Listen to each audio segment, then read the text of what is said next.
Well, hello everyone, and how are you today? We are very excited to have you with us today for a very special edition of our co parenting and coffee event. Today's title is Protecting Kids in High Conflict Co parenting Situations. And I think maybe if you're tuned in, you can relate to this. Today, we have divorce and co parenting specialist Michelle Dempsey Multack is joining us here to cover this important topic. Michelle is a best-selling author. She's an educator for divorce coaches, and she's actually a top 1% podcaster. Her passion is for putting the child first. I love that.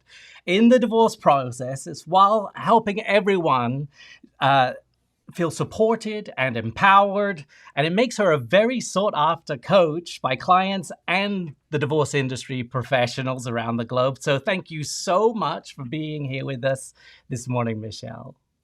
Thank you so much. That was such a nice introduction. Oh yeah, you're very welcome. I'm very excited to hear today. I've heard you speak before. I've listened to some of the talks you've given in the past, and it's super insightful. I know that all of our viewers today are going to be not just gleaning little bits of information. I feel like we're going to be harvesting a lot of good stuff.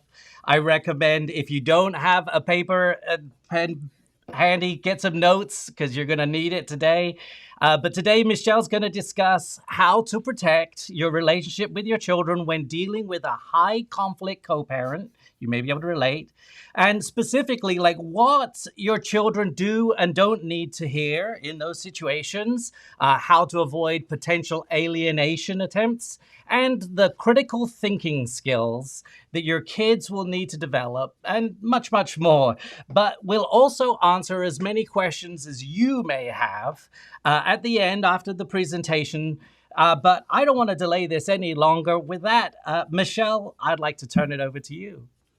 Oh, thank you. Well, I am really excited to be here today. This is absolutely one of my favorite topics to talk about for a lot of reasons. And before I say anything, I'm going to say that I have bad news for you, which is I can't, nobody can change how your ex shows up in your co parenting relationship or how they treat you or really how they treat your children. But the reason why this presentation is titled Protecting Your Relationship with Your Children is because this is your experience with them outside of divorce. And what I find is, because divorce is such an emotional process and it's taxing and it's long and it's scary, a lot of times as parents, it becomes our whole world and our whole personality. And what we really speak to when we're talking about protecting our relationship with our kids is being able to separate the divorce experience from our parenting experience. And when we do that, we're able to work a lot more clearly on how we want our children to live in this new world that we're kind of throwing them into. And so, as long as we remember that we are only in control of ourselves and what happens under our own roofs, then we're probably on the way to success. And if you've already, if you're here and you're signed up for this and you're watching this, chances are you're already the parent who is being that protective factor that your child needs. So, if nothing more, you should be really proud of that. I know that you guys are in charge of sharing the screen and my Yep. presentation. So when that starts, so will we? I have my coffee here. It's funny because they sent me a note, that this is a co-parenting and coffee thing, and I should have some coffee on hand. I always have coffee on hand, so I hope you do too, because we have a lot to cover. Let's get started. A little bit about me. I was a teacher for a lot of years. So, teaching and education are the things that come most naturally to me. I left the classroom, but I am never not teaching, and especially when it comes to helping parents and training coaches on best practices for protecting kids who are going through the divorce process. I became certified as a divorce and co parenting specialist back in 2020 when I started working with clients. That was around the same time that I started my podcast, which used to be called Moms Moving On. It's now titled The Moving On Method. And my book was released in 2022, also called Moms Moving On. So I've had a lot of experience. I've worked with hundreds, if not thousands, of individuals at this point, both men and women, sometimes couples, on helping their children adjust. Because there was something my daughter's own co-parenting therapist said many, many years ago to me that really resonated. She said, divorce is an adult experience or an adult decision, but it's a child's lived experience. And we take for granted as adults our ability to pick up the pieces and move on and start new lives and have new relationships and rediscover ourselves after divorce. But it's our kids who are left living this day to day life of back and forth and he said, she said, and all of the things that they're unfortunately exposed to in divorce. I want to tell anybody that what I share here is for you not to just, absorb it all and put it all into practice, but for it to plant a seed and for you to really ask yourself, what story do I want my child to tell when they're all grown up, right? Like we know it's not the divorce that's going to affect them the most. It's how they're made to feel thereafter and what they witness thereafter. So that's a question I start with all of my personal clients is what story will your child tell about you one day when they're all grown up and they're having relationships of their own or talking about their past with whoever it might be. And that's a really powerful question that you can answer for yourself on your own time. My story that I tell about my childhood is exactly why I'm doing the work that I do. My parents got divorced or separated when I was 8, and their divorce wasn't finalized until I was 18. Literally, I think it was the day I was graduating high school. It was one of the most high conflict experiences I think I could have ever imagined being a part of, in and out of court for all of those 10 years, myself included. I ended up estranged from my father by the time I was 12. And it was obviously very painful and had long lasting effects along the way. But there was so much that I was exposed to that prompted me to want to be able to help parents avoid these mistakes and potential estrangement, right? Like nobody, as mad as you are at your ex, no one wants to raise a child that doesn't have a relationship with a parent who's alive and well and willing to be a part of their lives in whatever capacity. But unfortunately, it was my father's unwillingness to put my needs first and work towards protecting me in this experience that led to that. And there's so much we can do to avoid that. So if we could just jump to the next slide, I'll talk a little bit about what we're going to cover today. First and foremost is the Children's Bill of Rights in divorce.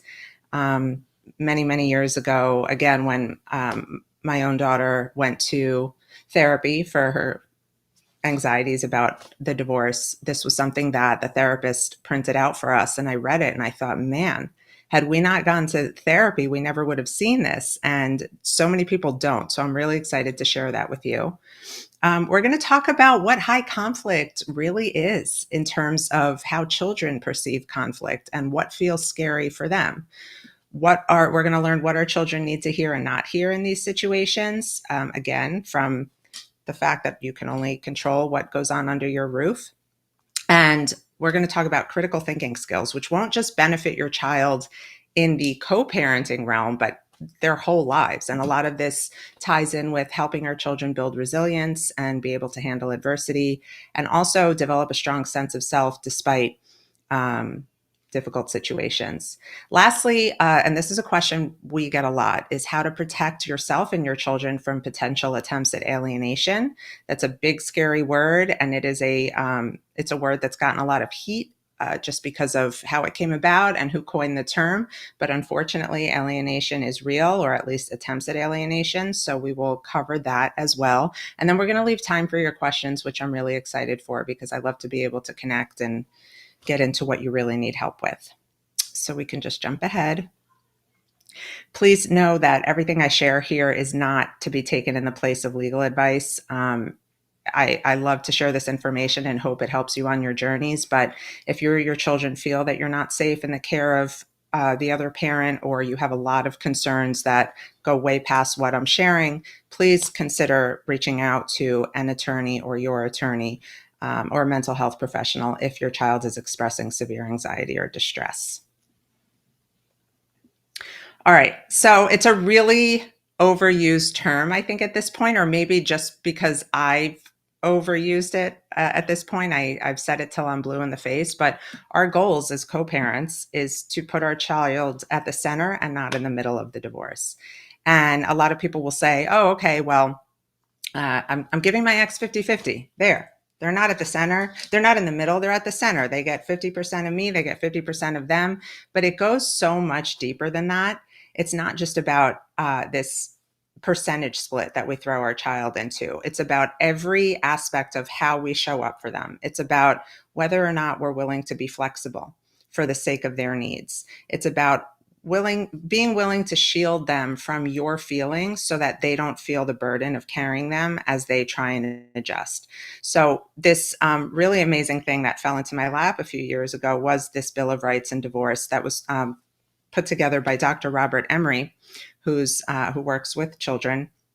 And the premise of it is that divorced parents still must fulfill their responsibilities to their kids. And in my view, children should have rights in divorced families. If you can give your children these freedoms, you will have gone a long way toward filling your responsibilities as a parent. And when we go through this list, I want you to really take a look into yourself and how much of these things you feel you are applying to your child or children's lives on the day-to-day, and what you think you could work more towards being better at, because none of us are perfect and no one's expecting you to be. But this gives a lot of insight into what our children actually need. Okay, every child whose parents divorce has the right to love and be loved by both of your parents without feeling guilt or disapproval. If you come from a divorce background, if you were a child of divorce, chances are you know exactly what it means when I say without feeling guilt or disapproval. It is really scary to know that your parents no longer have a relationship with each other. And now you have to go back and forth between them as if nothing is wrong. So that guilt happens really easily and really naturally. And little things we do on the day to day, which we'll get into as we go through this presentation, can help avoid those feelings of guilt or disapproval. And it all starts and ends with supporting your child's relationship with their other parent, which happens once you get past your own feelings. The next one is the right to be protected from your parents' anger with each other.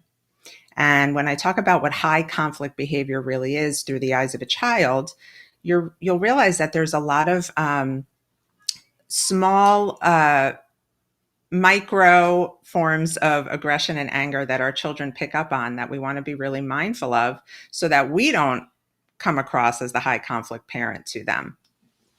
Number 3 is pretty obvious, although not very often practiced: the right to be kept out of the middle of your parents' conflict, including the right not to pick sides, carry messages, or hear complaints about the other parent. I know you're all sitting there thinking about the last time you made an off-color comment or said something you shouldn't have said. It happens. The important thing is that we recognize it with our children and we repair with them and we apologize and say, hey, listen, I was really upset and you didn't like to hear me that upset, and I want to apologize to you because you didn't deserve to be a part of that. So if you ever have that oopsie, which I guarantee you'll have, and if you say you never have, you're probably lying to yourself. I've been there too. That repair is enough to bring things back to the focus of the child. The right not to have to choose one of your parents over the other. Now, almost all parents that come to me will say, I would never put my child in that position. But then they're sitting there with a 7-year-old and a 5-year-old who they have decided need to know the truth about the divorce and what the other parent did, and that there was infidelity and that there was betrayal. And now you're left with children who feel, oh, so one parent is good and one parent is bad. And naturally, without you saying it, they're going to feel the responsibility of picking one parent over the other. Number 5, the right not to have to be responsible for the burden of either of your parents' emotional problems. If you're in here and you're a people pleaser, that likely started in your childhood, whether or not you had divorced parents, because your parents made you feel like there was no room for your feelings and theirs were more important and theirs were bigger, and you were supposed to protect that or carry that for them. That's not a nice feeling, and that leads to so many issues later on in life. The right to know well in advance about important changes that will affect your life. For example, if one of the parents is getting ready to move out, that's something you kind of want to prepare your child for. Or one of the parents is in a new relationship. we don't want to assume that, oh, kids are so resilient, they'll be fine. We want to be able to give them time to adjust. The right to reasonable financial support during your child and through your college years. Now, this doesn't mean that if your children are not living in the lap of luxury or, spoiled with all the good stuff, that they don't have any chance at living a good life. This means that if they were living a certain lifestyle up until the divorce, that something similar may continue throughout that one parent is not all of a sudden withholding child support or helping out with funds for the child so that they can maintain that lifestyle. It's when there's like a quick sudden shut off from, this kid used to be able to have extracurricular activities and go to summer camp, and now all of a sudden they can't because one parent is refusing to help out financially. That's when things can really affect the child. A child really needs the right to their own feelings and to express them, and for parents to listen to how those feelings are coming up instead of defending, oh, it wasn't that bad, or, well, how do you think I feel? Parents do that sometimes, and that really leads to a child feeling misunderstood or emotionally neglected, again, with long-term consequences. 9 and 10 are my favorite. Children of divorce have the right to have a life that is as close as possible to what it would have been if their parents stayed together. What does that mean? That their lives are not burdened by the divorce, that yes, they may be in 2 homes, but they only have to worry about their little child problems and their homework and their school stuff and all of the things that come along with being a kid, and not much changes outside of the living situation. And lastly, the right to be a kid. For whatever, that means to each and every family, the right to enjoy their life just like their friends in 2-parent homes get to do. And so this is a really, I think, comprehensive list of what it feels like for a child of divorce to live in a situation where they have absolutely no control, and what they really do need and deserve as we kind of put this experience onto them. All right, so anyone has heard, oh, why would you get divorced? That's going to mess up your kids.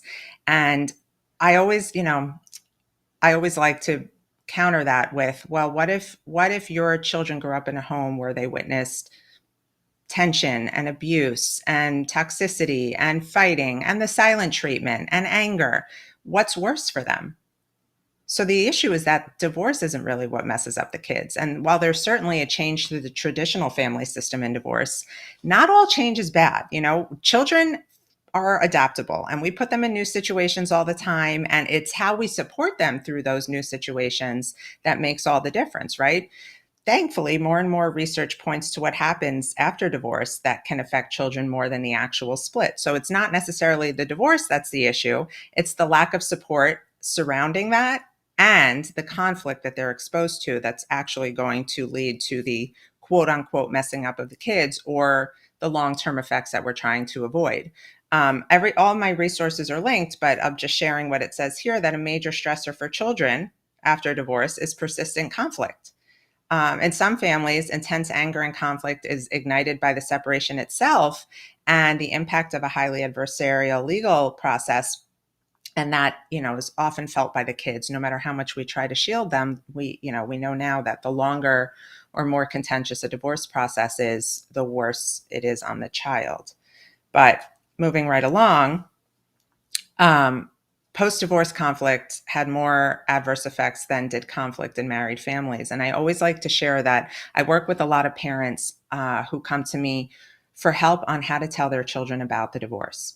And we'll have all these sessions, and I'll get to know the kids and their personalities so that I can really help them put together a conversation that is going to be as easy and as honest as possible in an age appropriate way. And most times kids that are like over the age of like 8 or 9 will be like, oh yeah, I figured that was going to happen. You guys are fighting all the time. So it's not necessarily that's going to rock their worlds. It's what they're going to witness thereafter that they may not have seen yet.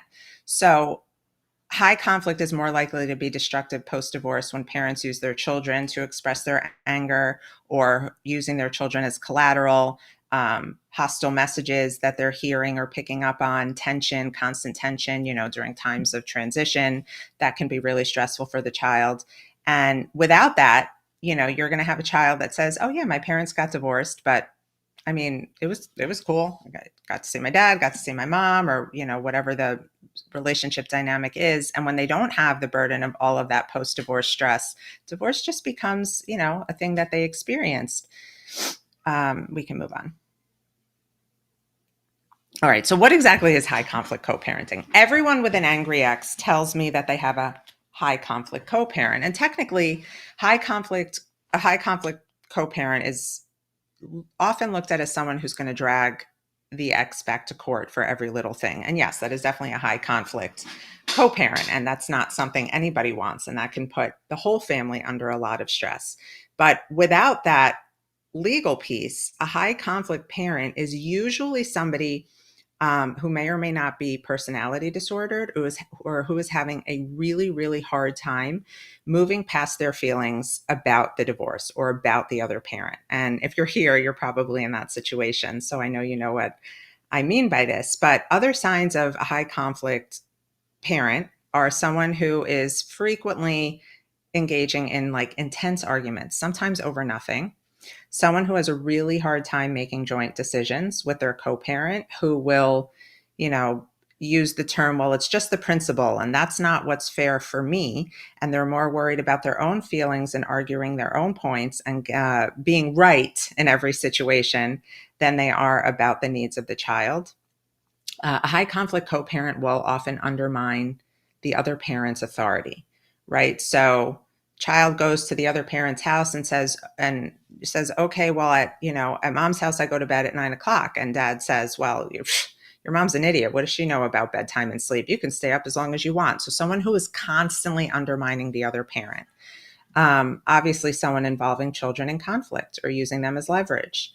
This happens so much more than I'd like to see. And unfortunately, it even happens in two-parent homes as well. Like, your dad really pissed me off today. He was saying this, and that. Ugh, is he nice to you when you're there? Because I can't imagine that. We hear things like that all the time.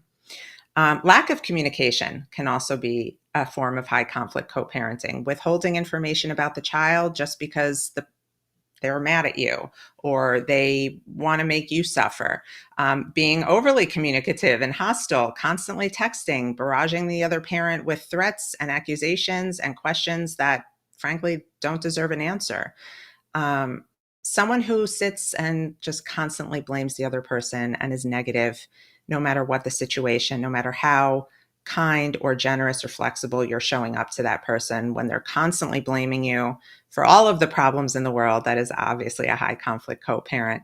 And lastly, and probably the biggest, is the person who, no matter what, no matter how much time has passed, no matter how much clarity there has been about why this divorce had to happen, the person who is really having a hard time separating their marital and parental issues.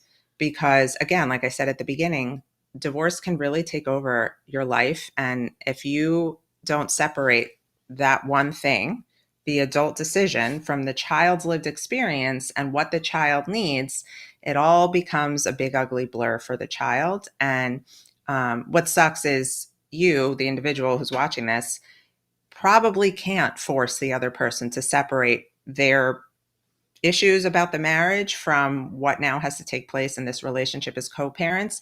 But if you can do that for yourself, which is not very hard to do when you, again, go back to the question of what do I want this experience to feel like for my child, then at least you are protecting your relationship with them. I'm not putting anybody on blast, but it's hard for all of us to avoid high conflict behavior sometimes. And it's important to know that behaviors that stress out our children don't have to be as severe as having a big screaming match with the other parent or dragging the other person to court.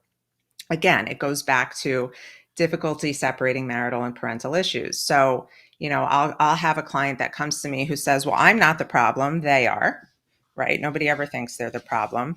And I always like to remind people that the problem is the problem, not the person.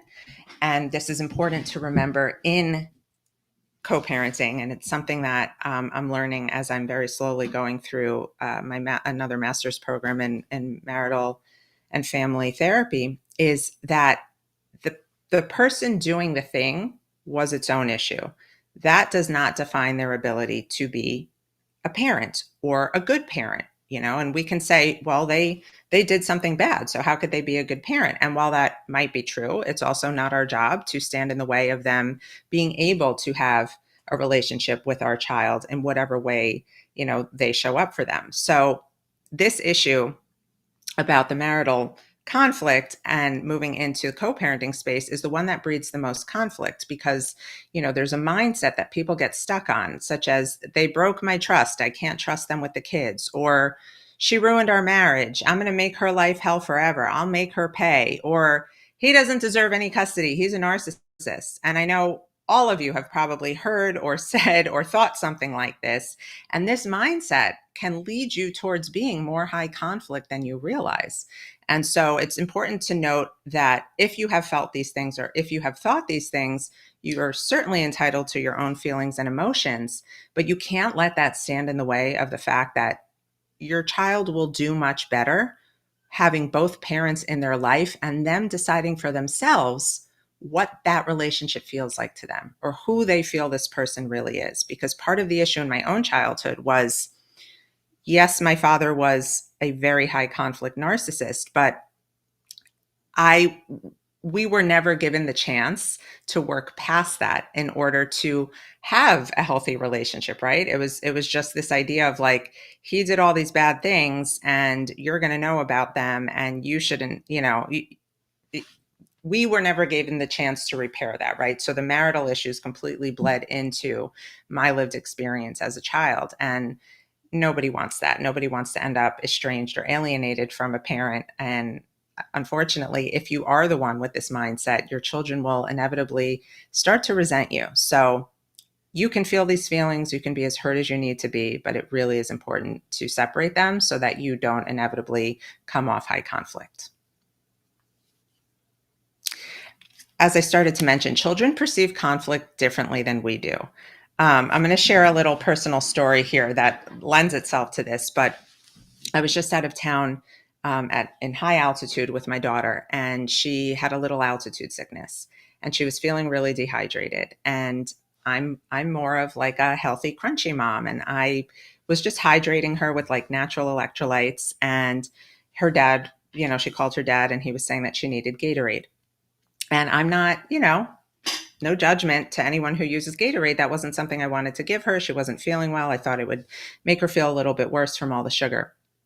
And I heard my daughter on the phone with her dad, and he was like, well, if mommy had just given you Gatorade. And he didn't say it in any way to, like, we weren't fighting. It wasn't to upset her or scare her, but just that little thing of, I wasn't giving her Gatorade, but her dad thought I should. She perceived that as conflict. And she came to me after and she was like, I'm really sorry that you got into a fight with daddy. And I'm like, first of all, I didn't. And if I did, there's nothing for you to be sorry for. And she was like, but, he thinks Gatorade is good and you don't agree. And so now you guys are mad at each other. I'm like, baby, we're not mad at each other. But it's these little moments that they perceive as conflict and that really sit with them. And if we don't talk these things through with them, they start to create their own narratives, just like my daughter did. And that can be really damaging for them. So, some more research. An extensive body of research supports that marital conflict can affect children differently depending on whether the conflict is handled using destructive or constructive behaviors, right? So this perceived conflict that my daughter witnessed, I constructively talked to her about it, and we both did, to reassure her that, like, we're not in a fight, nobody's in trouble, we just had differing points of view, right? It's a tension that builds between both parents that really scares the child, right? These 9 times out of 10, it happens during transition times. Both parents no longer are under the same roof. They don't have as much access to each other as they used to. And when are they going to hash things out? When it's transition time, such as, I don't want her staying up so late tonight, or, please don't forget the sunscreen. You always forget the sunscreen. These little things are what children perceive to be scary. And and conflicting and can cause these responses in them that are inevitably going to make them shut down and either fear the transition and going between two homes or feel as if they are kind of stuck in this tornado they can't get out of. More conflict from a child's point of view, the way we speak to their other parent.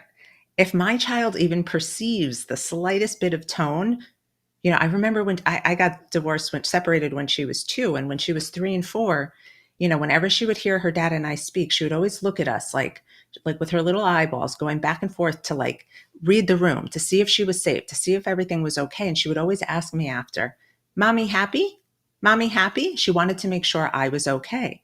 So these little microaggressions that we think are nothing end up feeling like really big things to our kids. The way we speak about their other parent, even if we're not speaking badly, kids are really smart and intuitive. They can read between the lines. And also tone and body language. Children, I always say children are never really going to remember everything you say, but they'll remember the way they were made to feel in certain situations. And we have to be really mindful of that. So, you're showing up to a transition time, you're exchanging the child, and your ex is going to be full force, hot and heavy about something. You have to because we can't control them, the thing your child doesn't need to see is you trying to defend yourself or assert yourself or make your point heard. It's you being calm, you being cool and collected, and you being the one stable person they need in that moment, right? Other things that we don't perceive as conflict with our children is statements like, "Oh, your father's going to be late again." What else is new? Can he ever do anything right? Will he ever be on time? That hits a lot differently than, "Hey, babe, daddy's running a little bit late tonight from practice. I'll pick you up and we can wait for him at home." There's a very obvious difference there and the way the child is going to perceive that. So monitoring your own behaviors and how you say and do things is going to go a long way in terms of how you protect your relationship with your child. Okay, so it's important to understand how a child is actually emotionally and physically affected by a high conflict environment, and also really lends to why children actually do better after divorce if the home was so contentious and hostile while the parents were together. But unfortunately, frequent, intense, or unresolved conflict can activate the child's stress response system, which is regulated by the nervous system, and leads to so many long-lasting effects that recently came to light with the study of ACEs and adverse childhood experiences. And this is what we don't want our child to feel. So first things first, in a high conflict situation, the child's sympathetic nervous system kicks in. Their stress hormones like cortisol and adrenaline are released, and it puts the body in fight or flight mode. If you've been in fight or flight, you know what that's like. Some of us who come out of these high conflict relationships feel like we had been living in fight or flight for so long, we forget what it feels like to not be on edge. But this child, well, this over time, if this nervous system kicks in and the fight or flight response is happening more often than it's not, they may stay in this state. And that's really, really unhealthy for them, which is why it's that much more important to be that stable, calm person around your child. So at least they have a break. Their nervous system gets a little release or relief from this type of environment. Even if they don't fully know what's happening or understand because they're too young, they're going to be anxious or hypervigilant or scared if they're constantly in a situation or they keep being put in situations where there's conflict or tension. So we want to be really mindful of that. The other thing that happens with a lot of conflict around a child or perceived tension is an overstimulation of the brain. So the parts of the brain that are involved in emotion and fear, the amygdala, become highly active. And we don't want that for a child because it overtakes everything else that their brain is trying to do. It affects the prefrontal cortex, which helps with regulation and reasoning. And that may become underdeveloped if a child is living in a really high stress situation. Chronic exposure can lead to actual DNA changes and changes in brain architecture, which will affect learning, memory, and emotional regulation. This is when you hear from your child's teacher that all of a sudden this child who is like perfectly behaved, straight A student, always did things right, always very active, in an academic way in class is now acting out or throwing their books on the floor when they should be sitting there doing their work quietly. These type of things kick in, and it's not that they can't be repaired. They very much can be, but we have to be aware of it so we know what to work through with our children. Next is the dysregulation of the nervous system. If the conflict is ongoing, like I mentioned, the child's nervous system may just stay in this state, and this can cause other issues: trouble sleeping, difficulty concentrating, mood swings, or even physical symptoms like stomach aches or headaches. I spent the first 2 years of my parents' separation in the nurse's office every day after lunch, which at the time, nobody knew what they knew now about anxiety and nervous system stress and all of that. But I was the kid whose mom got a phone call every day after lunch with a stomach ache or the headache, largely because I knew that after school, there would have to be an exchange and some kind of tension that I'd be a part of. And my body was already trying to protect me from that.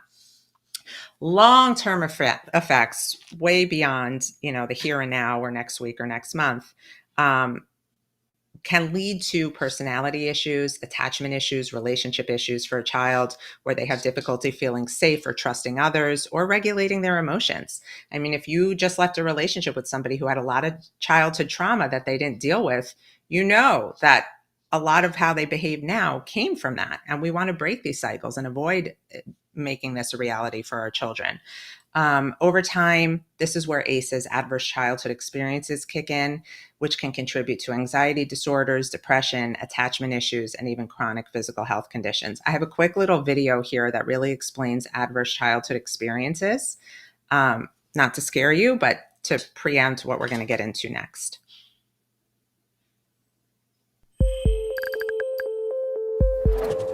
Adverse childhood experiences, called ACEs, are stressful or traumatic experiences that occur in childhood, like violence, abuse, and growing up in a family with substance use or mental health problems. When a caring adult or supportive environment doesn't soften those adverse experiences, or when they are ongoing or overwhelming, they can lead to a prolonged activation of our stress response, called toxic stress. Think of toxic stress like this. Our bodies were designed to escape predators quickly.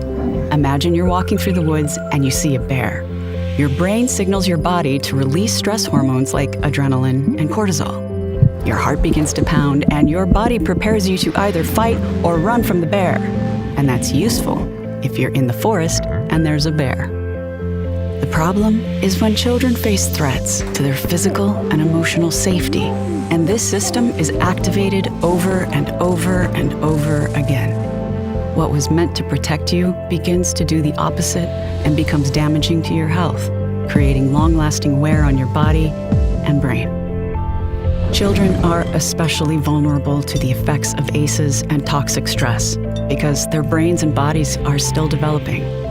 The toxic stress from ACEs and other adversities such as poverty, racism, discrimination, and natural disasters can disrupt the normal functioning of vital bodily systems. Simply put, toxic stress can result in long-term mental and physical health conditions. Not only that, but the effects of ACEs can be passed from parent to child for generations through the biological changes and behaviors associated with ACEs and toxic stress. A person with 4 or more ACEs is twice as likely to suffer from heart disease, cancer, and stroke, 4 times as likely to develop depression, and 12 times as likely to attempt suicide. The good news is that safe, stable relationships and environments and other interventions such as physical and mental health support can reduce the risk of ACEs leading to toxic stress and stress-related health conditions. To learn more, visit www.osg.ca.gov.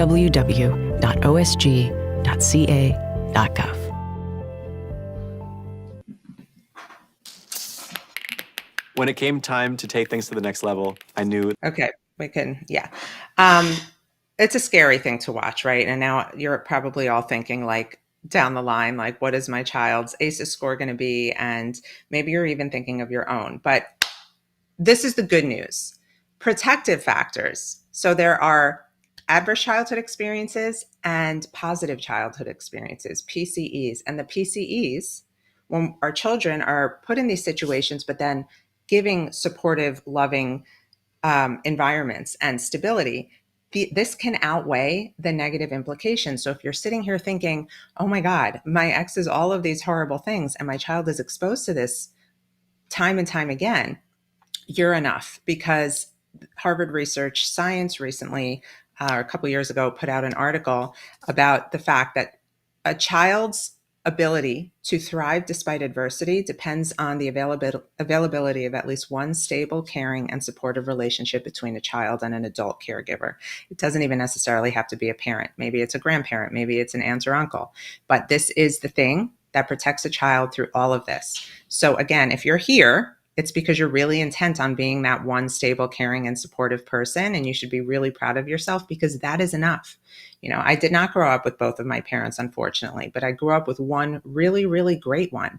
And despite the fact that I had my own challenges with, you know, coming to gripes with abandonment trauma and all those things, like, I still had a really great head on my shoulders and a positive mindset because of the fact that I still had supporting and loving caregivers in my life.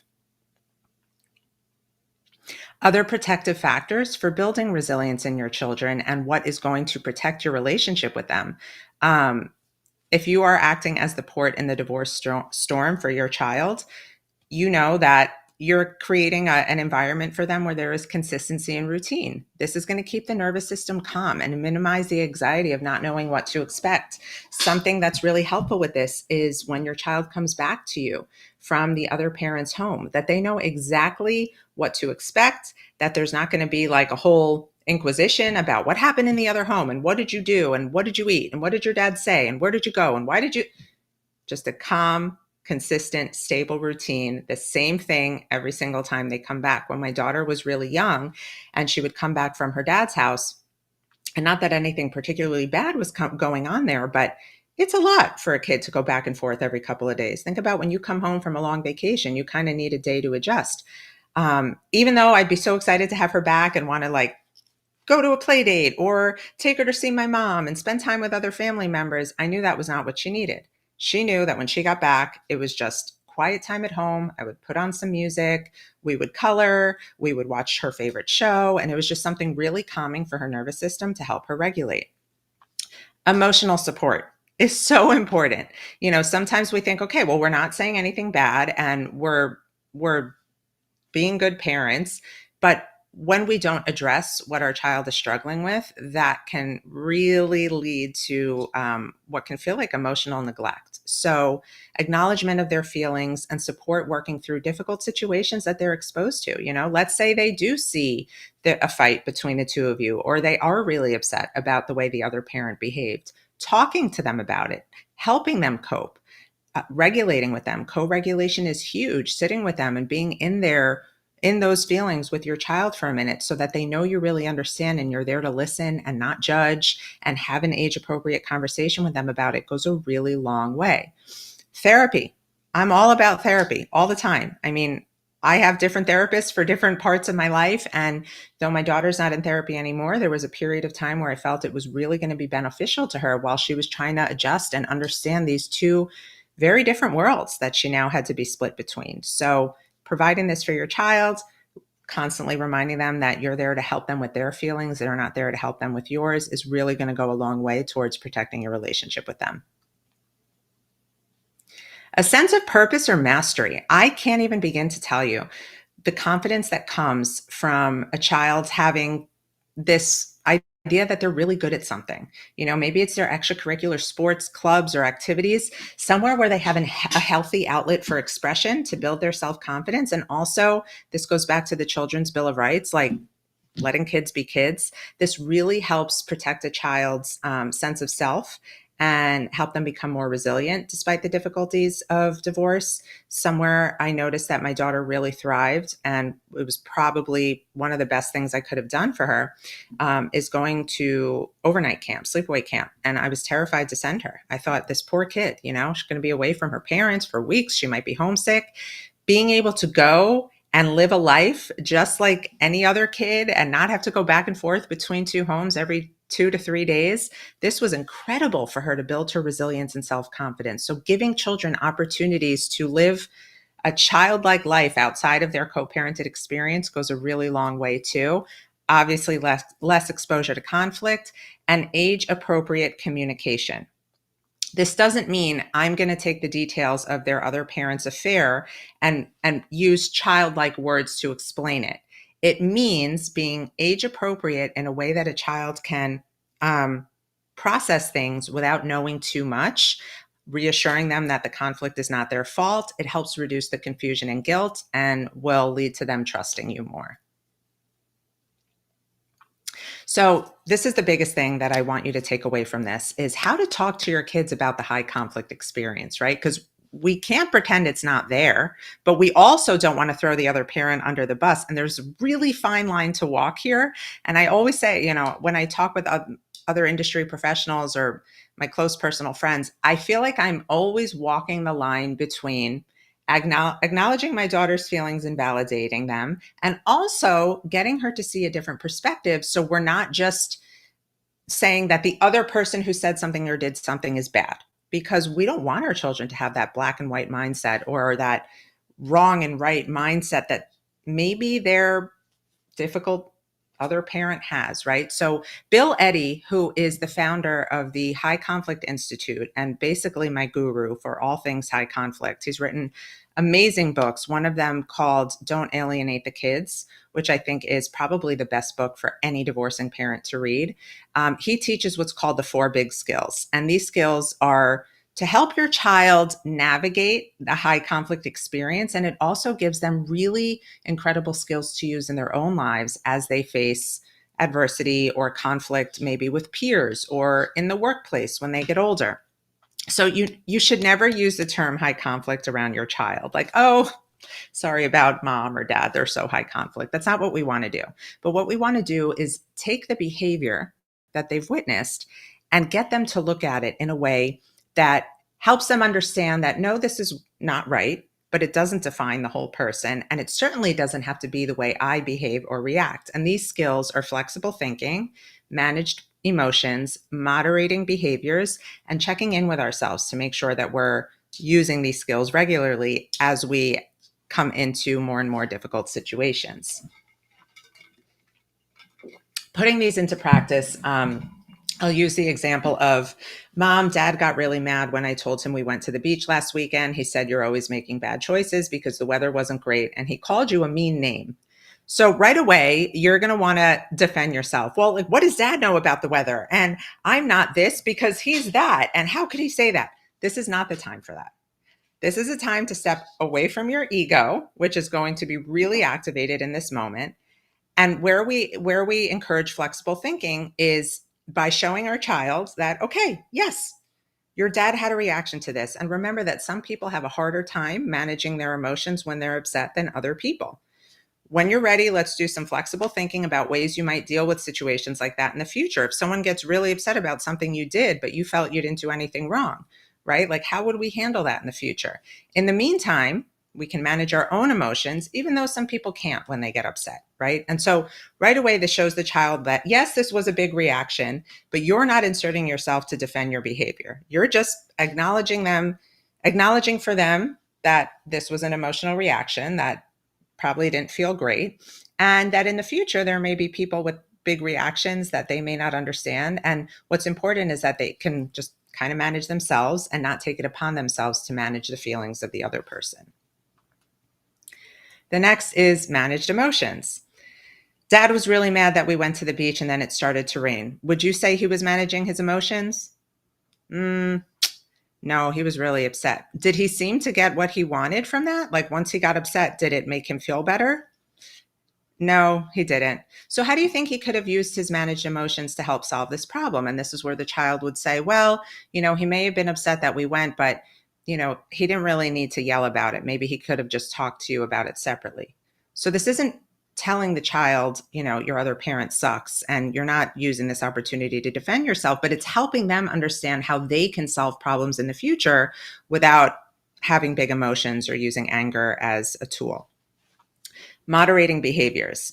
You kind of want to, I do this all the time with my daughter. I give her examples of struggles that I have in my life and how I handle them so that she realizes there's not just anger and over emotions that can help us solve a problem, because what they're realizing is that these big reactions don't change anything, right? Like, can't jump in your time machine and change the fact that you went to the beach in bad weather. So giving examples, like I was really mad about something the other day too, a car cut me off in traffic and I wanted to honk my horn and start yelling out the window, but then I remembered that it wouldn't even solve anything. So I took a deep breath, I switched lanes to feel safer on the road, and continued listening to my favorite song while I drove home from work, teaching them and showing by example how you moderate and you manage your emotions in difficult situations is going to give them the ability to do the same thing. And then they're going to start to realize for themselves, like, hey, which way feels better here? Which parent is making me feel safe and which one maybe isn't? And then from that point, once they start verbalizing to you that they don't like the way the other parent is behaving, empowering them to stand up for themselves. This is not throwing the other parent under the bus. This is what you would do in any situation where your child comes to you and says, I don't like the way this made me feel. You're teaching them how to resolve conflict in an age-appropriate way with confidence, not using anger and big emotions. Lastly is checking yourself, asking your child after you've put this into practice with them, how they use their 4 big skills to get through a problem, whether it was with the other parent or with the mean kid at school, and really practicing what you preach. These are really, really important things. Last little quote from Bill Eddy is, by speaking in this teaching skills way about the other parent, you avoid bad-mouthing him or her while giving your child the skills for resilience. And the parent who is fostering these skills for resilience is always going to have this safe, protective relationship with their child. This way, you can't be blamed for saying anything specifically about your co-parent. Instead, you have kept this as a general lesson and still provided a discussion about what to do in the future in situations like that. Lastly, I shared my Gatorade story with you, right? So what you shouldn't say in a situation like that, when your child comes to you and says, dad or mom said X, Y, and Z, is kind of brush it off with, well, that's just how they are. Or dad's just being dad again. Or, I've heard this a lot. Well, now you know why we're divorced. It's things like that. You don't want to let your child know that you think the other parent is bad for doing what they do or what they say, or create a loyalty bind with your child, because that's really hard for them to get out of and will put unnecessary stress on them as well. Lastly and quickly, we're going to cover alienation. Again, this is every divorcing parent's greatest fear, is that the other parent is going to be so mad or so controlling of the child that they're going to lose their relationship with them, right? If you haven't thought this to yourself at least once, I think you might be lying to yourself. Every parent fears that their child is either going to like the other parent more or is going to listen to all the negative claims that the other parent is making. And so these covert attempts at an alienation, which aren't very obvious at times, it's not like, hey, don't have a relationship with your dad, or I'm not going to love you. It can be forcing the child to take sides, really like putting them in these loyalty binds. Like, daddy said that about the Gatorade. You should never drink Gatorade again because he doesn't know what he's talking about. And which one are you going to drink? You drink the Gatorade or the water? It's those things where children feel like, oh God, I have to pick a side and do what one parent says because the other one is bad, right? Monitoring or questioning the child after their time with their other parent, this is really scary for them. Even if you don't mean to cause any harm, they will feel like they're under investigation every single time. And this may cause them to pull away from you or the other parent because they just don't want to deal with it. So they'll think to themselves, God, if I have to answer all these questions and be, subject to this like line of fire every time I come back, I'm just not going to go anymore. And that can lead to its own form of alienation, and constantly undermining the other parent's authority. This puts stress on the child that they don't want to be a part of. And so these little covert attempts can lead to a much bigger issue, and we really want to avoid that. How this leads to alienation, again, the child's nervous system being in overdrive and them just being completely exhausted by the fact that they're in the middle of all this nonsense. But it really also causes internal conflict and confusion, a distrust of themselves, a serious fear of rejection or disapproval. So the parent that they feel is going to be disapproving of them, they either may remove themselves from altogether, or want to go more to that side to avoid the potential discomfort of being rejected. Withdrawal and rejection of the parent being targeted, although in most cases, in every case that I've seen so far, the parent who is doing the alienation usually ends up the one that the parent is pulling away from. So that should make you feel a lot better, because children go where they feel safe. And when one parent constantly feels unsafe or is saying things about the other parent that doesn't match up with how the child feels about the other parent, they're going to start to realize something's wrong here. By being a safe, stable parent and living in a way that counteracts any claims made by your high conflict or alienating parent, you can protect your relationship with your children.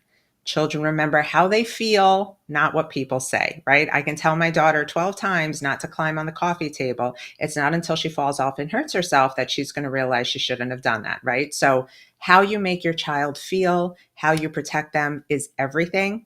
Know that the alienating parent always backfires at some point or another, whether now or later. So you don't have to stress that too much. But if you really feel these things are happening more often than they're not, please speak to your attorney, speak to a mental health professional to take this level of protection one step further.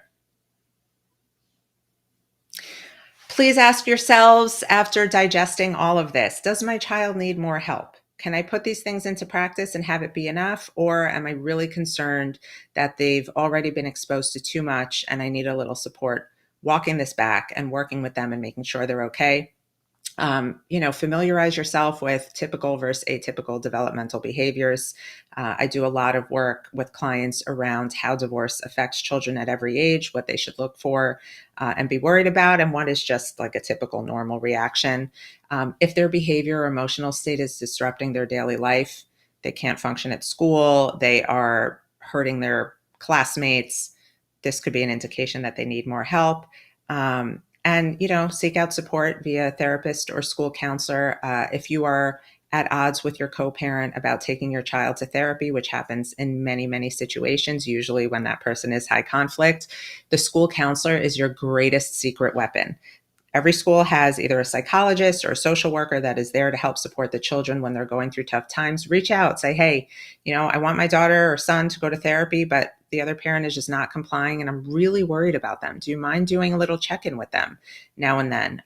When I was a kid and I was in elementary school, we had something called banana splits, where the social worker or psychologist would take the children of divorce out for a session every week and just talk to them and give them that attention. And it was really, really helpful. So that's something to consider also if therapy is not an option.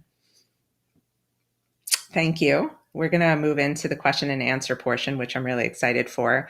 These are all the ways that you can get in touch with me. And if you are watching this and you want to do a little more work on how you can protect your children or support them through different phases of their co-parented lives, I'm offering 20% off of my one-on-one coaching sessions to anybody who was a part of this, and you'll be getting that code and that information separately. And this is the passion of my life, is to help people protect their kids through these difficult times. And it's not really hard to do once you have somebody helping you navigate the very rough emotional waters of divorce.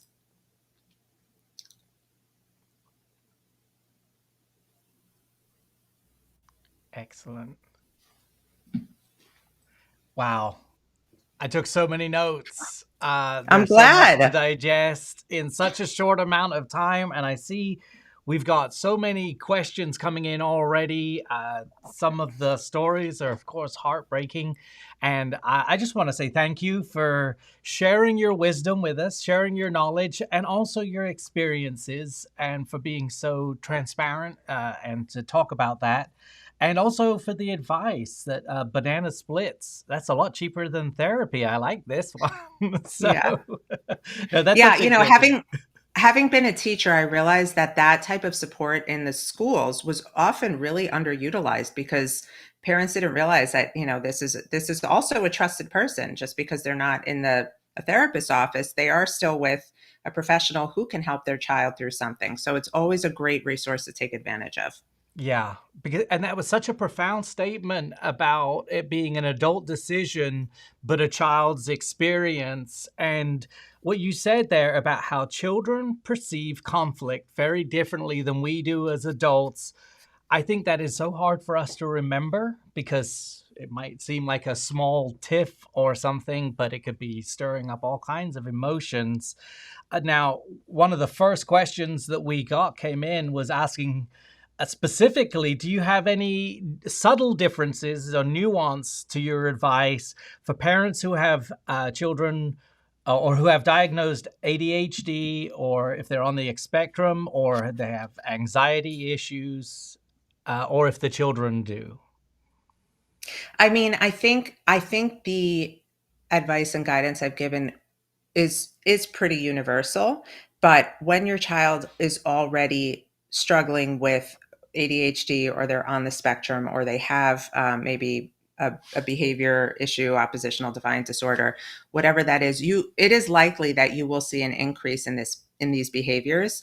A lot of anxiety and ADHD gets confused for each other. My ADHD went untreated my whole life because people thought it was just anxiety, So really just being on the lookout and giving your child the extra support they need. And if you can, if you're still in the parenting plan creating process, making note of this, that the child may need extra support. And this is where you're going to want to put in that maybe they're checking in with an occupational therapist or a therapist on a regular basis, because sometimes they need a little bit more support than we can give. Yes. And that, well, there are several questions that are a little bit similar to that, because what we're talking about there is that third element getting thrown into the mix here, where we throw in Yeah. something like ADHD or an anxiety disorder, whether that's in the children or the parents. But what I have found is, because there is a very high prevalence of divorce amongst families where there is a child with special needs, in these situations where this special need has already been addressed or diagnosed, there is already this sort of mindset from both parents that they know that their child needs extra care and attention. And so Yeah. it kind of makes it that much easier for them, despite their conflict, to like hone in and say, okay, like, we know our child is going to struggle with this and we need to help them with this, more than if a child who is just like, la di da, life is easy. We may think that they're not having any struggles at all, and we may not work as hard towards it. So I have seen parents, despite their litigious processes or the contention between them, really come together when there is, let's say, an IEP. They want to make sure they're following the IEP, and their child is going to do as well as possible given the situation. That's, yeah, really good. And some of the questions are a little similar like that. In fact, one of them here was asking, what if the father has a legitimate mental illness and is self-medicating in addition to the medication coming off and on, off and on? A concern, of course, there is for the safety of the daughter because of flighty behavior and instability that goes along with that. Yeah, I mean, I hear this a lot, and that's a really scary situation to be in, right? Because now not only are you sharing your child with somebody that you're at odds with, but is also engaging in behaviors that could put themselves or the child at risk. The best thing I can say, I can't give legal advice, but if this is a persistent issue that you are really worried about, consult your attorney. And at the end of the day, I'll say this: you have an obligation to keep your child safe. If you really feel that they are in a very dangerous or unsafe situation, do what you need to do. If a parent shows up to pick up the child and does not seem like they are sober, for me, that would be a screw the parenting plan, I'm keeping my child safe type of thing. I'd rather explain that to a judge than mess around and find out what happens. Yeah, that's a good, because another question I was going to ask right here was, they said a daughter expressed concerns about being abused. What do you do? And I Take think it you're very answering that. seriously. Yeah, take it very, very seriously. Um, Again, the word abuse is subjective, and a lot of people will say, oh, well, that's not abuse. I think anytime a child expresses that and feels comfortable enough sharing that they think something is wrong, you have to dig deeper. And a great time, again, to seek out professional help from a mental health professional, at least have the child explain it in a safe space to a neutral third party so we can get to the bottom of what's really going on. Yes, and that neutral third party, I've heard you talk about that in the past, about even being aware of the influence of the third party on your on this process you're going through, whether that's even your lawyer or your therapist or who that is, Yes. and the Yeah, advice they give absolutely. you. Yeah. Yes, yes. And at the end of the day, all of that advice is helpful, and the reason why I say consult a third party, because if you are going to take action and you're going to reach out to a lawyer or file something, you want someone else on your side to say, "Yes, we've also been worried about this with the child and we've talked to them, and what we have found are that these allegations of abuse are real and we are concerned," versus you just trying to be in there, he said, she said, trying to prove your point. That's really hard to do sometimes. So Yeah. always getting someone else involved that you trust that can help your child. Yeah. Now, a lot of these questions, of course, are about people being stuck in these high conflict situations, which, Hmm. when you're right in the middle of it, is just so all encompassing and overwhelming. But so the word here, relentless, stands out to me. How do you address relentless alienation when the custodial parent has turned the child against the non custodial parent? Mm, that's really tough. Um, I would say, well, first, I mean, does this person who is alienated still have contact with the child? Mm. That's important to know, because if they do, then again, I think what really happens is we get so scared about how the other parent may affect our relationship with our child that we lose sight and we lose faith in our own parenting abilities, right? Like, I always tell the parents that I work in, like, tell me about what you do well as a parent. Like, what is it that you feel that your child really loves about you? And tell me about your connection, your attachment to them, because we have to have faith in our own parenting abilities, and that eventually, even if the child has pulled away, they may have done it just for protective reasons, just so they don't have to be subjected to the constant alienating narrative, right? And it always comes full circle. I've really seen this. So long as the person who has been alienated continues to make safe and reasonable attempts to connect with their child without bashing the other parent or without trying to defend that themselves, um, time will tell in a lot of these cases. Yeah, you said that children perceive a mismatch between the narrative Always. that's being told and the reality of what they're seeing, right? Always. And when they start to perceive that mismatch, they start to not trust the parent who is feeding them this information that doesn't align with what their experience is, right? So you can tell a child that your mom is this, your mom is that, your mom is horrible, your mom. But if that mom that they're speaking of is constantly the one showing up, kissing all the boo-boos, meeting all the needs of the child, Maslow's hierarchy of needs, and helping them feel safe and secure, well, what they're saying doesn't align with my experience. Can I even trust this person? And that's what we see happening. That's how it backfires. That's really good. Maybe you could expound on that a little more, because maybe as adults, we assume that what is being spoken is what we should trust, whereas the children, it seems, are picking up more on the reality of how they're being made to feel. Because the question came up that said, what happens if my ex is consistently trying to frame me in this light by twisting my words, deflecting my questions, and blame shifting? Hmm. And that's going to happen in the majority of situations with a high conflict person. And that's where it goes back to just being the parent you can be, and leading by experience and showing up for your child in the way that you do that completely counteracts the claims of the other parent. Is you have to have faith that in not a lot of time at all, they're going to be able to see what's what and who's who. And that can It's when you happen. start reacting and you're like, your dad said this about me, well, let me tell you about him. That's when it just becomes this big tornado of unsafe everything. And if you just, like, listen, my dad spent 4 years before I was estranged from him telling me how awful my mom was, how bad my grandparents were. Hey, I mean, he cut off my mom, his own parents, his brother and sister, because they were all terrible people.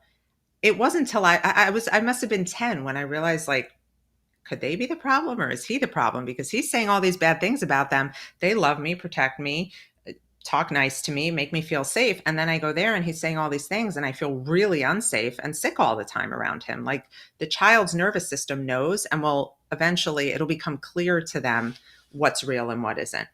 Wow. So you're saying there is hope. It can turn around. Absolutely. Absolutely.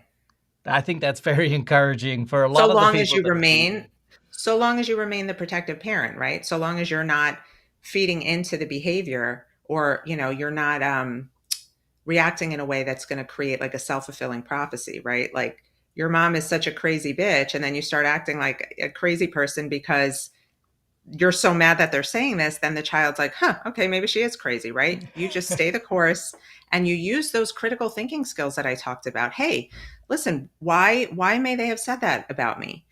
Huh. I guess they were really mad about something I did. When was the last time you were mad about something someone did? And how did that make you feel? Like talking to them about it and getting them to see a better way. That's the whole point of the 4 big skills. Yeah, if I could, again, you said those skills are the flexible thinking, managed emotions, moderated behavior, and check in on yourself. Yes. I've taken Yes. notes.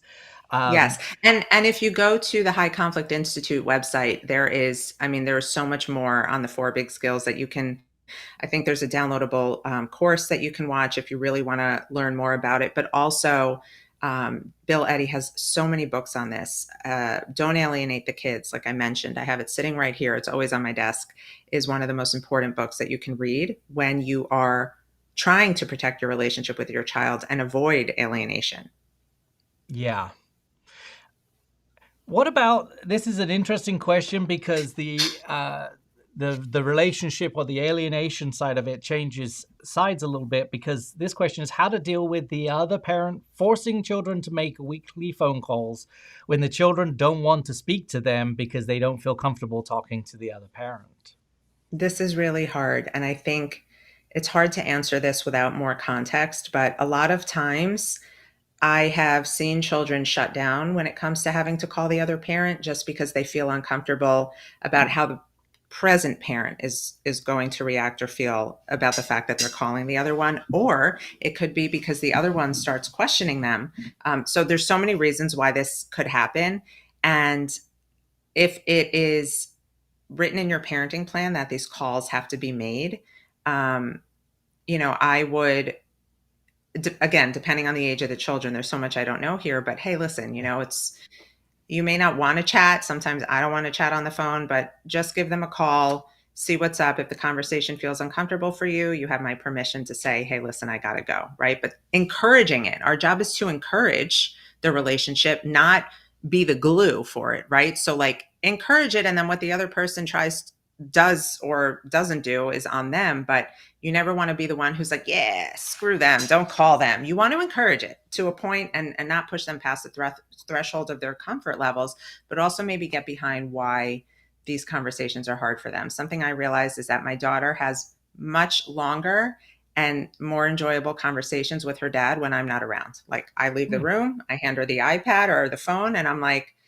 talk to daddy, whatever, versus if I'm sitting there and him and I have a good relationship, I notice she holds back a little bit. And so giving them the space may help a little bit also. But again, without more context, they don't really know. Yeah. And it seems like that's a very difficult line to ride down. And in fact, there is one here that has a little more specific, asking, is dissociation a normal behavior to observe in my child? I saw this for the first time with my 4-year-old on an exchange day. So how do we deal with, as parents, coaching our children in these situations where they're reflecting some of their anxiety? Well, dissociation is a big word, but this is definitely reflective of fear and their inability to deal with the difficulty of that moment. So I think part of that is how you prepare them for the transition. A lot of times I've seen kids do much better with being taken to the other parent versus being removed from one parent. It gives them more of a sense of empowerment and control.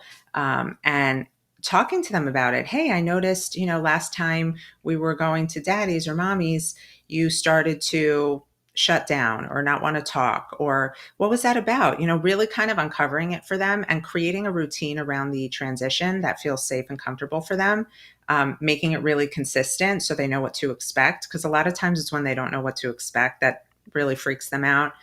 So I think that can be really helpful. But in every situation, preparing them, making them feel calm. I had to have a routine with my own daughter for years that when I would take her to her dad's that ended up really helping and helped us kind of get around the anxious behaviors of transition times.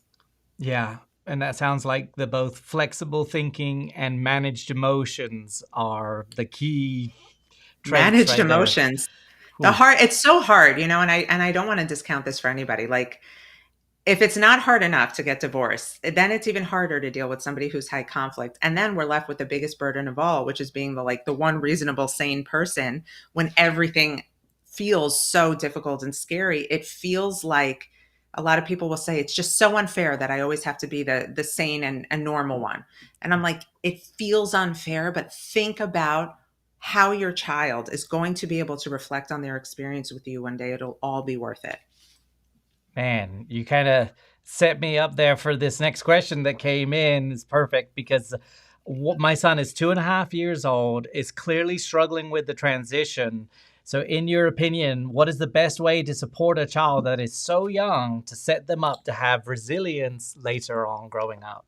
Okay, so relatable because my daughter was a little over 2 when we started this, and it wasn't easy, and a lot of that, it was me in the beginning thinking like, oh, she just wants to be with me. She loves me more. It wasn't that. Transition times are hard for toddlers, plain and simple. Even if we're taking them to Disney World, getting them in the car, getting them ready, taking them somewhere new where there could be overstimulation. And really, again, it all depends on your state of mind and your level of managed emotions in that moment that is going to help them adjust better, right? Like when we take our children to preschool for the first time, if they're screaming and yelling and don't want to go inside and we're screaming and yelling with them, it's going to make it that much scarier versus if we're like a calm presence, like, hey, you are going to go to this classroom or to daddy's house. And when you're there, this is what you're going to do. And this is how much time you're going to spend there. And you want to use a frame of reference for time that makes sense to them. Like maybe they're going for the afternoon, right?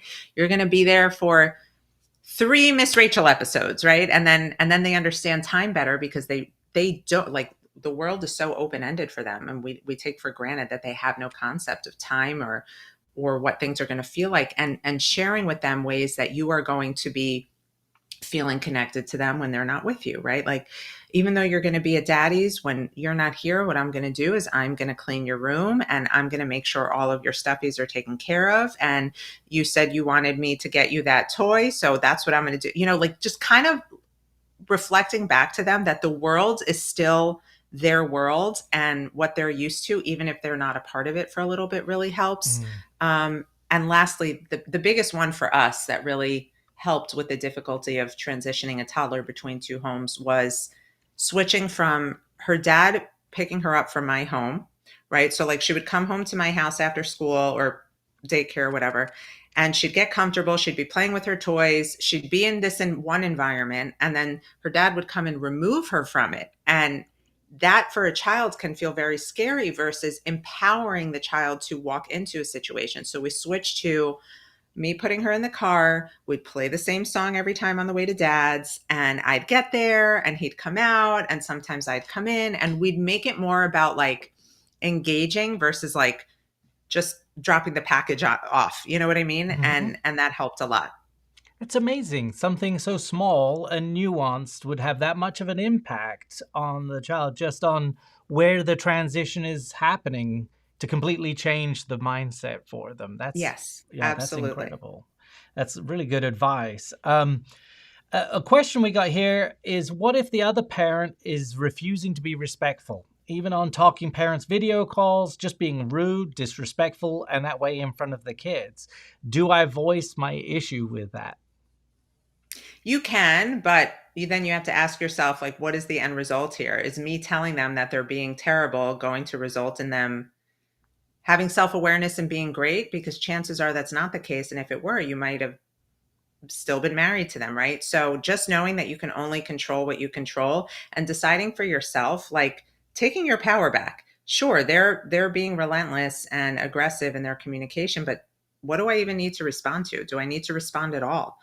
Like, is me responding going to elicit more of the behavior from them, or can I just stay in my lane, not let their anger ruin my day so that I can show up better for my kids? It's really a choice at that point because we can't control how they show up. It, Yeah. it's all about Yeah. how we control ourselves. I'm trying to remember, you had used a quote previously about being right versus ego. Like where do you want to Yeah. land on the side of that? Yeah. Yeah, listen, and nothing triggers your ego more than these situations, right? Like this person has already hurt you in the marriage and now they're still finding a way to ruffle your feathers, and you have to decide, like, is it me versus them, or is it me versus my ego? Because usually it's the ego. Yeah. I've got another question for you here. That's a challenging one because again, it involves with how much do or is it okay to involve our children in the mechanics of the divorce? And this question came in that I've just become aware that my ex was telling my 9-year-old son he was taking me to court months before I was served, but my son never mentioned it. My concern is that my son has been holding secrets for his father. Should I be concerned he's not talking to me when this kind of stuff comes up? Hmm. That's really hard because when we don't know what our children are experiencing or hearing, A, we can't work with them on it, and B, they begin to create their own narratives, and that can be really unhealthy for a child. I would say now that you're aware of this, you can find ways to have conversations with your child that is not, forcing them to share anything, but hey, listen, it came to my attention that you might be hearing things that are really uncomfortable for you to hear. And you don't want to, say like, daddy's telling you all these terrible things about me, but if there's ever anything that you're unclear about, or you hear something that makes you feel upset and you want to talk about it, I'm here for you. And just letting them know that, like, you're a safe, non-judgmental space for them to be able to clarify what they're confused about, without sort of pulling the information out of them. They're inevitably going to open up once they realize that, like, you're not going to get mad at them for it, right? It's like the child who comes home from school Yeah. and like doesn't want to tell you that they got in trouble. But then they tell you and you have a response that isn't as scary, they're going to be more inclined to tell you things down the road. So just addressing with them that if there's anything that they're upset that they've heard, or that they've experienced, that if they ever want to talk to you about it, you're there for them. You want to help them through it. But if it's persistent and you feel that the child is still not opening up, this is where therapy is really important. Ah, that's good. Well, and if that question was about getting information from your child, uh, the other question is sort of the other way of using your child to communicate, because how do you handle a situation where parent one always involves the teen in everything and uses him as a go-between because parent one feels parent two never says no to the teen? And there was a second question, very similar. What do you do when one parent is making unilateral decisions to the extent where the child herself is making these decisions? Ooh, that's really hard. Mm, That feels like a huge power imbalance there that can be really scary. And as the child gets older and more autonomous in their behavior and decision making, that's challenging. I mean, I think it's really a matter of not necessarily controlling what the other parent is doing, but talking to your child about their ability to make decisions and what are adult decisions and what decisions they're entitled to make on their own. I think that's really important. And I'm sorry, the first question you said before that was about when using your the children as a child is a go-between. messenger. So you see this happen a lot with older kids, and it's because we perceive the preteen or the teen to be so mature, but that's only in contrast with what they were when they were little kids, right? And Mm, there's never, like, I mean, I know adult children of divorce who don't want to have to relay messages, right? And there's never a good time or good way for that to happen. But if the other parent is using the child as a messenger, and that child comes home and says, dad told me to tell you you suck, or whatever it is, whatever the message is, that's a great time to let your child know, hey, I appreciate you telling me that, but you know what? I think it's better for you to not have to be like the reporter of all the things that happened between me and your other parent, right? And then the child's going to say, yeah, like I don't. And then you can either reach out or make it known to the other parent that this isn't the role you want your child to have, as mature as they may seem. And then it's up to them to decide what they're going to do. And if they continue putting the child in that situation, the child's going to get sick of it really quickly. Which goes back to the children seeing the mismatch between the behavior and the talk, and that they will see through it. That hope that you've given us again. Just a few more questions. I know we've been taking so much of your time, but what can I do when I'm the parent that sets routines and boundaries and the other parent is not willing to talk? Oh, I think we lost you, Michelle, maybe. I'm not sure. We'll see. But we got a couple of questions coming in. And then, of course, a really good question that did come in is asking about the name of the book. And so we'll get that name. Sorry about that. I had no my headphones died. Oh, no worries at all. I said we were taking you too long, and I won't keep you any longer. A couple of questions, though. What about when I'm the parent that sets the routines and the boundaries, but the other parent is not willing to talk? I'm sorry, I lost you for a few minutes because of my headphone issues. Okay, that's no problem. Can you hear me okay now? No, I can't hear you anymore. No sound at all? It's okay. If we can't figure out the sound, it's not the end of the world. What we can do, on the other hand, is we can find out from Michelle what the name of the book is. We'll, of course, post it when we send out the recap of this video as well. Michelle, let me know if you can hear me. We've got just a couple of questions left that I wanted to wrap up, but I'm going to leave and come back. Okay, how about that? Leave and come back. We'll try that. Okay. Yeah, so like I said, we've got a few more questions. I would love for us to hear Michelle's wisdom on those and get her experience on it as well. But I wanted to thank everybody as well that's joining us today. I know the situation you're in is very difficult. My sound is gone. We have no sound. That's okay, I can't Michelle. hear you, but what I will say is that if you do have more questions and I did not get to address them, please reach out. My email is michelle@michelledempsey.com, or you can reach us at info@momsmovingon.com. And, these questions that you're asking are the work that we do all the time. I cover a lot of this in my first book and on the podcast. We have like a million resources for people to be able to engage in to get the support they deserve. 20% off. If you were part of this and you do want to have a more in-depth session with us. We also have a membership community where you can join, and it's very minimal fee every month. And I share daily co-parenting tips and updates and support within the community, which is private, it's, a little bit more safe and open than it might be on social media. So that's a helpful resource for people too.